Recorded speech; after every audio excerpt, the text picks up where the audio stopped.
Assalamualaikum warahmatullahi wabarakatuh. Perkenalkan, nama saya Ruby Atalia Nur dengan nomor NPM 221010910448. Saya mahasiswa semester 4 Universitas Islam Malang. Di sini saya akan mereview buku untuk memenuhi tugas pada mata kuliah Manajemen Pelayanan Publik. Baik, langsung saja pada informasi bukunya. Baik, langsung ke informasi buku. Saya mereview buku yang berjudul Manajemen Pelayanan Publik, pengarangnya Hayat, edisi cetakan kedua, cetakan pertama Januari 2017, penerbit Jakarta, PT Raja Grahindo Persada 2017, Jakarta, Karisma Putra Utama Offset. Tahun cetak tidak teridentifikasi, hak cipta 2017 pada penulis ISBN 9786024020805. Tentang buku Manajemen Pelayanan Publik ini merupakan buku cetakan pertama yang diterbitkan pada Januari 2017. Buku ini terdiri dari 6 bab dan dalam setiap babnya terdapat banyak sekali pendapat dari para ahli yang memaparkan pengertian dan pemahaman yang lebih mendalam dari hasil tulisannya. Buku ini berisi tentang manajemen dalam suatu pelayanan publik, baik kualitas, good governance maupun aparat pelayanan publik itu sendiri. Buku ini memberikan gambaran secara global tentang teori dan konsep yang dibangun dalam rangka memperbaiki kualitas kinerja pelayanan yang dilakukan oleh aparatur negara. Penulis memberikan gambaran sebagai bentuk refleksi mengenai perubahan-perubahan yang sudah terjadi, sering terjadi, dan yang akan terjadi dalam pelaksanaan pelayanan publik di instansi pemerintah, baik pusat maupun daerah. Buku ini mengandung prinsip-prinsip untuk menciptakan kualitas pelayanan publik yang prima, berkualitas, dan profesional. Dalam buku ini membahas tentang bagaimana cara merencanakan dan melakukan evaluasi terhadap aparatur dalam menjalankan tugas dan fungsinya sebagai pelayanan bagi masyarakat. Proses manajemen pelayanan publik memang tidak dapat dipisahkan dari merencanakan, melakukan, atau mengimplementasikan dan mengevaluasi dalam buku ini. Fokus dalam buku ini mengarah kepada bagaimana peningkatan pelayanan publik yang dilakukan oleh aparatur sipil negara sebagai bentuk tugas dan tanggung jawab yang melekat dalam dirinya.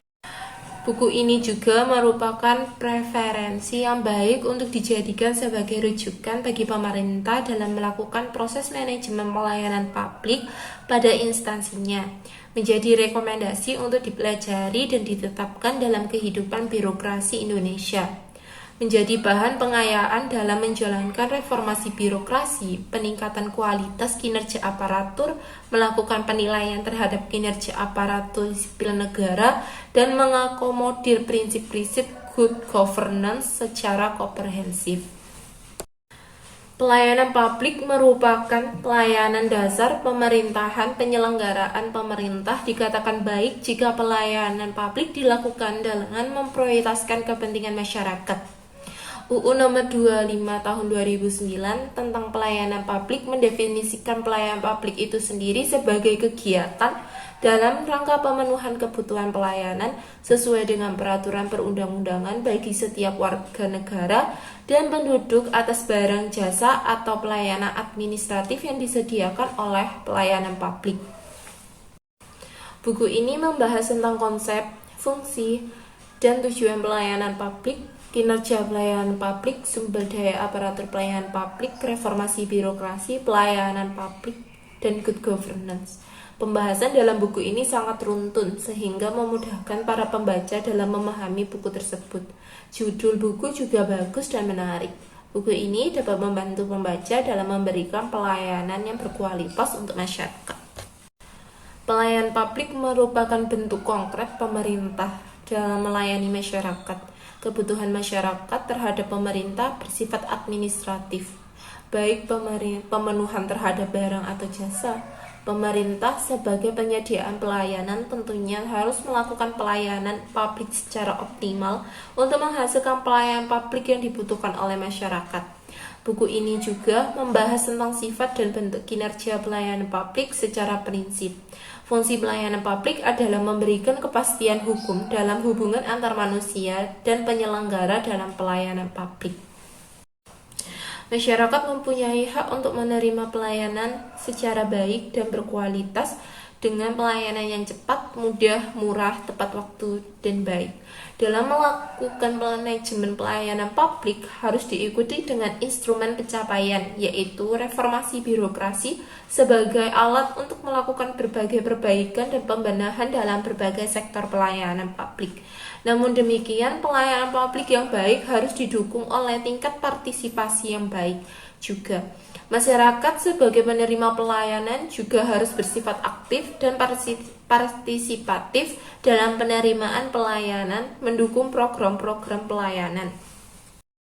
Terdapat 6 subbab dalam buku ini. Yang pertama, pelayanan publik dan manajemen. Yang kedua, konsep, fungsi, dan tujuan pelayanan publik. Yang ketiga, kinerja pelayanan publik. Yang keempat, sumber daya aparatur pelayanan publik. Yang kelima, reformasi birokrasi pelayanan publik. Dan yang keenam, good governance. Pembahasan yang pertama, subbab yang pertama, yakni pelayanan publik dan manajemen.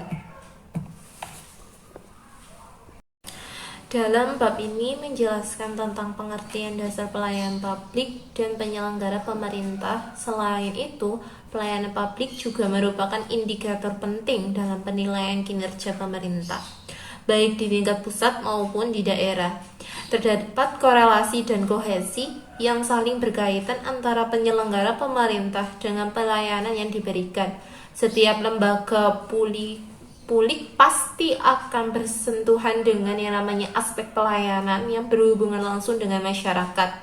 Sebagai bagian yang utama dalam penyelenggaraan pemerintah, selain pihak swasta, pemerintahan sendiri sebagai penyediaan pelayanan mengatur proses dan tata cara pemberian pelayanan yang baik sesuai dengan standar yang sudah ditentukan. Dalam hal ini adalah maklumat pelayanan dan standar operasional prosedur atau SOP. Undang-Undang Nomor 25 Tahun 2009 mengatur tentang pelayanan publik pada pasal 1 ayat 1 bahwa pelayanan publik adalah kegiatan dalam rangka pemenuhan kebutuhan pelayanan sesuai dengan peraturan perundang-undangan bagi setiap warga negara dan penduduk atas barang, jasa, atau pelayanan administrasi yang disediakan oleh penyelenggara pelayanan publik. Manajemen sendiri secara umum dapat diartikan sebagai sebuah ilmu pengetahuan yang mandiri yang sebenarnya yang akan dikerjakan. Selanjutnya, mengkaji apakah suatu itu dikerjakan dengan cara terbaik serta termudah. Sebuah pelayanan publik yang baik dan prima tentunya dimulai dari sistem manajemennya. Sistem yang baik yang dikarenakan oleh sumber daya manusia yang kompeten dan akuntabel dapat melahirkan kinerja yang berkualitas. Kinerja yang berkualitas akan melahirkan output yang berkualitas pula. Output yang berkualitas ditandai dengan tingkat kepuasan dari masyarakat dan kualitas kinerja yang dilakukan dengan dibuktikan nilai-nilai akuntabilitasnya. Pembahasan yang kedua yakni konsep, fungsi, dan tujuan pelayanan publik. Dalam bab 2 ini, penulis buku bertujuan menunjukkan tentang konsep, fungsi, dan tujuan seorang pelayan publik dalam memberikan suatu pelayanan terhadap masyarakat. Konsep dari pelayanan publik sendiri sudah tertera dalam Undang-Undang Nomor 25 Tahun 2009 yang menjadi acuan bagi penyelenggara negara untuk memberikan pelayanan secara optimal dan maksimal. Pelayanan publik dinilai memuaskan tergantung dari tingkat kepuasan yang dirasakan oleh masyarakat dan tergantung dari pelayanan yang diberikan oleh pelayanan publik itu sendiri. Ada beberapa faktor yang mengoptimalkan pelayanan publik, yaitu kepemimpinan atau leadership, budaya organisasi, kelembagaan, tata kerja, standar prasarana, penggunaan teknologi informasi, dan pengelolaan sumber daya manusia. Fungsi pelayanan publik itu sendiri untuk memaksimalkan potensi sumber daya manusia yang kompeten dan berdaya saing mempunyai implikasi yang positif terhadap kualitas kinerja dengan kemampuan dan soft skill yang dimiliki setiap aparatur berpengaruh secara komprehensif terhadap kualitas pelayanan yang diberikan. Nomor 25 tahun 2009 pasal 3 menyebutkan bahwa yang pertama, terwujudnya batasan dan hubungan yang jelas tentang hak, tanggung jawab, kewajiban, dan kewenangan seluruh pihak yang terkait dalam penyelenggara pelayanan publik. Yang kedua, terwujudnya sistem penyelenggara pelayanan publik yang layak sesuai dengan asas-asas umum pemerintah dan korporasi yang baik. Yang ketiga, terpenuhi penyelenggara pelayanan publik sesuai dengan peraturan perundang-undangan. Dan yang terakhir, terwujudnya perlindungan dan kepastian hukum bagi masyarakat dan penyelenggara pelayanan publik. Namun menurut Sofian dalam Safori 2012 mengemukakan bahwa ada 4 kendala yang dihadapi di Indonesia dalam pembangunan pelayanan publik, yakni politik, lemahnya penggunaan teknologi, rekrutmen pegawai, dan reward dan punishment. Subbab yang ketiga yakni kinerja pelayanan publik. Menurut Wibawa tahun 2010 mengemukakan bahwa kinerja adalah hasil kerja dari suatu individu atau organisasi dibandingkan dengan apa yang seharusnya dicapai oleh yang bersangkutan. Jadi kinerja itu sudah melekat pada diri seorang ataupun organisasi dalam menjalankan dan menyelesaikan pekerjaan sesuai dengan fungsi dan tugas pokok yang menjadi tanggung jawabnya. Sifat dan bentuk kinerja pelayanan publik yakni membantu masyarakat dalam menerima hak dan kewajiban mereka untuk menerima pelayanan publik dengan baik dan memuaskan. Kualitas suatu kinerja pelayanan publik menjadi indikator dalam keberhasilan pelayanan publik yang diberikan. Indikator tersebut menjadi bagian dari suatu kontrol terhadap kinerja yang dilakukan oleh aparatur. Indikator ini lebih menjerumus pada aspek yang menjadi faktor penilaian sementara. Subbab yang keempat yakni sumber daya aparatur pelayanan publik.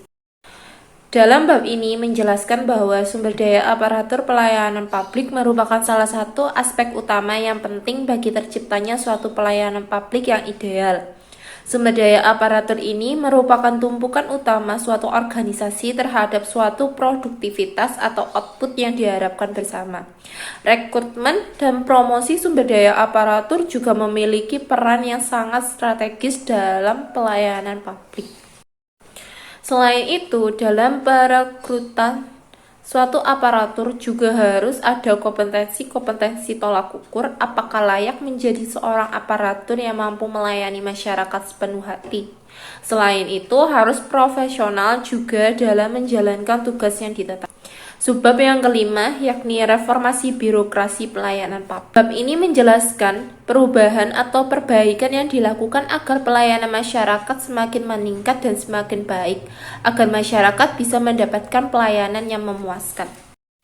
Selain pelayanan terhadap masyarakat ini juga digunakan sebagai tolak ukur di bidang pemerintahan juga baik di bidang politik, sosial, agama, dan lain-lain.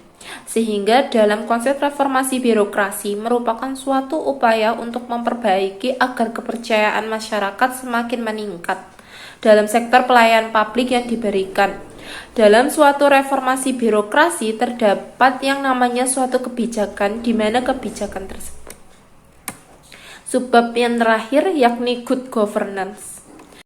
Dalam bab ini membahas bagaimana menciptakan good governance yang baik agar mampu memberikan pelayanan yang maksimal bagi masyarakat sehingga tingkat kepercayaan masyarakat terhadap aparatur pemerintahan atau pelayanan publik meningkat. Selain itu, berbagai macam kebijakan juga masih berlaku dalam menciptakan good governance. Kelebihan dari buku ini yang pertama, pembahasan dalam bukunya sangat runtun sehingga memudahkan pembaca dan memahami buku tersebut.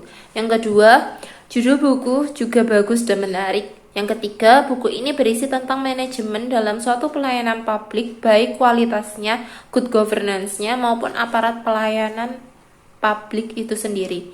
Yang keempat, buku ini membahas tentang konsep, fungsi, dan tujuan pelayanan publik, kinerja pelayanan publik, sumber daya aparatur pelayanan publik, reformasi birokrasi, pelayanan publik, dan good governance.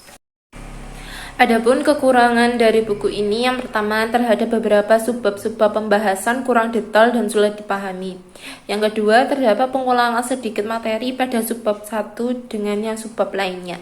Yang ketiga, tidak ada pembahasan tentang teknologi informasi dalam pelayanan publik. Dan yang keempat, tidak ada pembahasan tentang pengukuran kepuasan masyarakat terhadap pelayanan. Sekian tadi yang bisa saya jelaskan mengenai review buku manajemen pelayanan publik. Ada kurang lebihnya saya mohon maaf sebesar-besarnya. Wassalamualaikum warahmatullahi wabarakatuh.